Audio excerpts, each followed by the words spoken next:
there has been a story going on in terms of one of the FBI agents who was initially assigned to the Mueller investigation, corresponding with his girlfriend over a government telephone by text message, taking shots at President Trump, among other people. But the question to you, Christian, would be, should there be a purge? And mind you, that kind of rears up, pictures and depictions of what the Soviets did in terms of purging people from the government who were not loyal. Should there be a purge in the FBI of anyone who may be a registered Democrat or maybe given money to Democratic candidates? There is an issue with, it's not loyalty, but it's individuals that are in positions of power that are doing it for political purposes. And I would say overwhelmingly at the FBI, there's a lot of professional agents. I know a lot of them. Growing up, I lived in a community with a lot of FBI agents around me.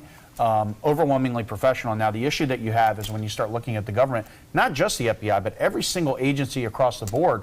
Donald Trump got about 4% of the vote in Washington, popular vote. And when you look at all of those employees, there are a lot of them that are working from within the government to stop what he's trying to do. And they've also been recruited by Democrats to do that. Heard that on NPR. That's a very well-known fact. So I think there definitely needs to be, when you look at the agencies, the federal government agencies, the American people sent Trump into Washington to clean up the entire system. And whether that's a purge or not, and however you want to describe it, it has to happen. The word purge, it's one of those words that from our history and what we know about the Soviet Union is a really dangerous idea of purging people because of political beliefs. Hold on one second. Should they also be looking for Republican agents who may have done something else? After all, it was the FBI who reopened that email investigation 10 days before the election, which many would argue sunk Hillary Clinton's chances. So we have the Hatch Act in place at the federal government level for a reason.